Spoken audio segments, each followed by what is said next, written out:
초등학교 때 있었던 무섭다기보다는 이상한 이야기를 하나 하려고 합니다. 당시 우리가 놀던 곳 근처에는 아지트로 삼고 있는 폐공장이 한 곳 있었습니다.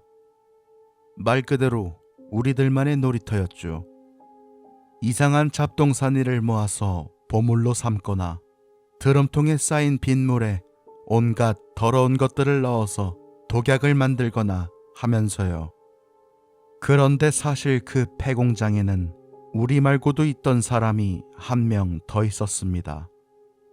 그건 우리가 블랙산타라고 부르던 노숙자였죠. 왜 블랙산타였냐면 단지 외견이 그런 느낌이었기 때문입니다. 덥수룩한 수염에 거무스름한 옷을 입고 있었거든요. 하지만 어느 사이 우리들은 그 사람을 산타클로스의 라이벌이자 사악한 악마의 화신이라는 설정을 만들어내고 진지하게 믿으면서 무서워하고 있었습니다. 하지만 무서워했다고 해도 호기심에는 이길 수가 없었습니다. 그래서 그 사람의 뒤를 밟는 탐정놀이를 한다던가 블랙산타의 집으로 돌을 두어 개 던져보곤 했습니다. 그렇지만 그 노숙자는 아이들을 좋아하는 사람은 결코 아니었던 건지라 우리들을 보면 욕을 해서 쫓아내려고 했었습니다. 지금 생각해보면 황달에 걸린 것 같은 눈이나 새빨간 이빨 같은 게 꽤 기분 나쁜 모습이었지만요. 아까 말한 블랙산타의 집이라는 것은 공장과는 다른 따로 떨어져 있는 오두막집 같은 곳이었습니다. 지금 생각해보면 아마 폐수를 처리하는 공장이었던 것 같습니다. 폐공장을 먼저 발견한 것은 우리지만 그곳은 폐공장에서도 가장 아지트 같은 곳이었죠. 하지만 그곳을 나중에 온 블랙산타에게 빼앗겼던 터라 우리에게 블랙산타는 적으로 생각하고 있었습니다. 뭐랄까, 블랙산타에게 저주받은 아지트를 되찾는다 라는 것이 우리에게 소원이자 사명이 되고 있었죠.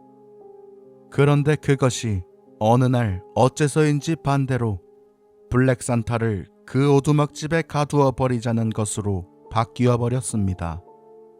우리는 그가 오두막집 안으로 들어갔을 때를 적당히 골라서 알아차리지 못하게 문을 그 근처에 폐자재나 철사로 고정했습니다.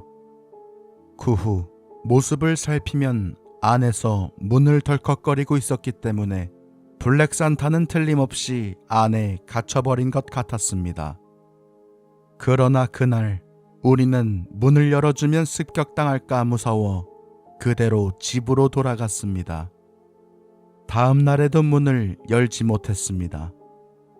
열면 습격당한다는 생각도 있었지만 반대로 안에서 블랙산타가 죽고 있다는 것도 무서웠습니다. 매일같이 오두막집을 보러 갔지만 점차 가는 일이 줄어들었습니다. 가끔 확인하러 가도 고정된 문은 그대로였습니다.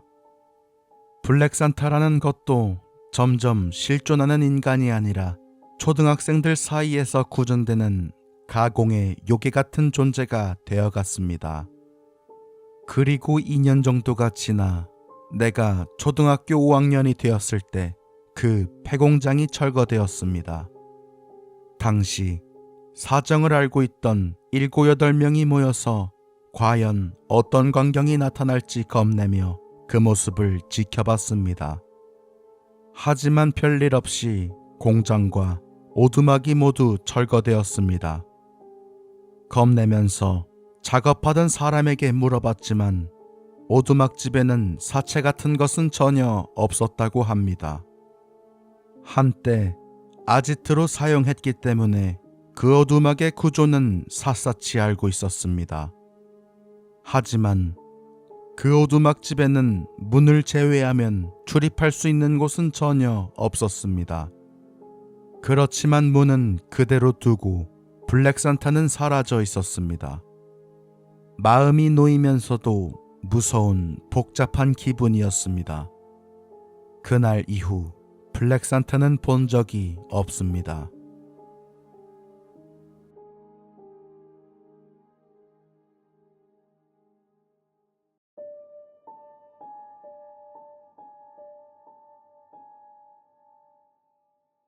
유치원 시절 이케부쿠로에 있는 선샤인 빌딩에 부모님과 친척들이랑 놀러 간 적이 있습니다. 위쪽 층에는 수족관이 있었기 때문에 나는 수족관에 가고 싶어 잔뜩 들떠 있었습니다. 그리고 엘리베이터가 수족관에 있는 층에 도착하고 문이 열렸습니다. 그런데 눈앞에 보이는 것은 그냥 벽이었습니다. 게다가 굉장히 낡고 어두운 데다 지독한 냄새까지 났습니다.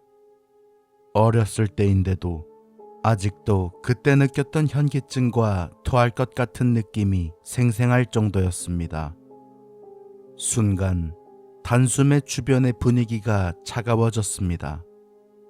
그리고 모두들 말이 없어지고 무엇인가를 견디는 것 같았던 것이 기억납니다. 나는 부모님에게 손을 끌려서 앞으로 조금씩 나아갔습니다. 하지만 앞으로 아무리 나아가도 수족관의 모습은 보이지 않았습니다. 나무로 된 기둥과 대들보로 둘러싸인 어두운 터널 같은 곳이었습니다. 수많은 인파에 더해서 담갈색의 반투명하고 얇은 사람의 그림자가 흔들흔들 떠다니고 있었습니다. 그 그림자는 공중에도 있었고 밑바닥에도 있어서 모든 곳에 떠다니고 있었습니다. 나는 숨이 차서 산소 부족같이 멍한 상태였습니다.